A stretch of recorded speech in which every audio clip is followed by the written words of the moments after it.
Assalamualaikum warahmatullahi wabarakatuh. Sebelumnya perkenalkan, nama saya Agus Tommy dari Prodi Pendidikan Informatika NIM 220631110012. Pada pembuatan video kali ini, saya akan menjelaskan mengenai tentang kecerdasan buatan, klastrifikasi dengan algoritma K-means untuk memenuhi tugas mata kuliah kecerdasan buatan.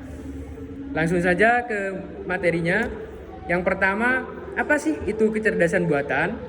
Terus apa sih itu klasterisasi? Dan apa yang dinamakan algoritma K-means? Dan yang terakhir itu implementasi algoritma K-means. Langsung saja yang pertama, pengertian kecerdasan buatan.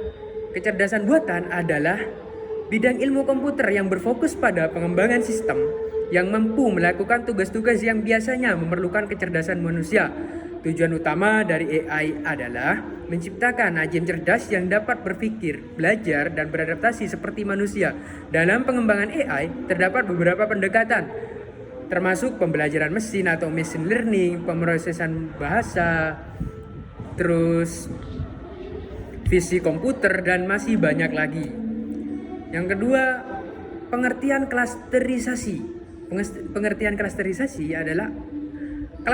adalah teknik dalam pembelajaran mesin yang bertujuan untuk mengelompokkan data atau objek ke dalam kelompok-kelompok atau klaster tertentu berdasarkan kesamaan karakteristik. Dengan kata lain, algoritma klasteristik ini mencoba untuk menemukan struktur dalam data dengan mengelompokkan data yang serupa ke dalam klaster yang sama. Sementara data yang berbeda ditempatkan dalam klaster yang berbeda. Salah satu algoritma klasterisasi yang umum digunakan adalah algoritma K-means. Lanjut ke pengertian berikutnya. Nah, di sini saya mengambil algoritma K-means. Saya akan membacakan pengertian dari algoritma K-means. Pengertian algoritma K-means secara umum adalah salah satu algoritma klasterisasi yang populer. Tujuan utama dari algoritma ini adalah untuk membagi data ke dalam kelompok-kelompok atau klaster berdasarkan atribut-atribut tertentu. Algoritma K-means bekerja dengan cara mengelompokkan data ke dalam klaster, di mana setiap klaster diwakili oleh pusatnya atau sentroid. Pusat klaster ditetapkan sedemikian rupa hingga total jarak antara titik data dalam klaster dengan pusat diminimalkan. Nah, yang terakhir yaitu implementasi algoritma K-means. Langkah-langkah pengimplementasian algoritma K-means. Nah, ini langsung ke pengaplikasiannya. Yang pertama yaitu PANDAS atau PD. Manipulasi dan analisis data tabular. Nah, yang kedua yaitu Matplotlib atau PLT, membuat visualisasi seperti grafik dan plot. Scikit-learning K-means. Dan yang ketiga yaitu K-means, algoritma K-means untuk klasterisasi, Scikit-learning atau standard scalar. Yang terakhir yaitu standard scalar atau standarisasi data, rata-rata 0 dan deviasi standar 1. Nah, untuk melakukan implementasi algoritma K-means pada dataset sederhana, kita dapat menggunakan library Python seperti Scikit-learning untuk mempermudah proses klasterisasi. Berikut, nah teman-teman bisa lihat contoh implementasi menggunakan Python di bawah ini.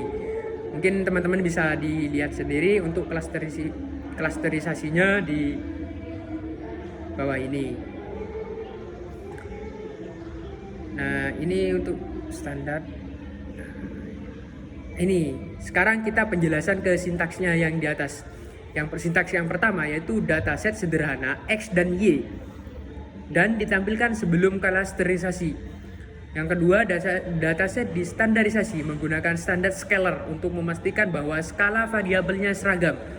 Terus yang ketiga, jumlah klaster ditentukan atau di dalam contoh ini diatur menjadi 3. Algoritma K-means diterapkan pada dataset yang telah distandarisasi. Hasil klasterisasi ditetapkan dengan scatter plot di mana setiap klaster ditandai dengan warna berbeda dan sentroid cluster ditandai dengan simbol X berwarna merah. Gitu. Nah, bisa dilihat di layar teman-teman. Nah, untuk berikut adalah penjelasan langkah-langkah cara kerja dari implementasi K-means pada dataset sederhana di atas.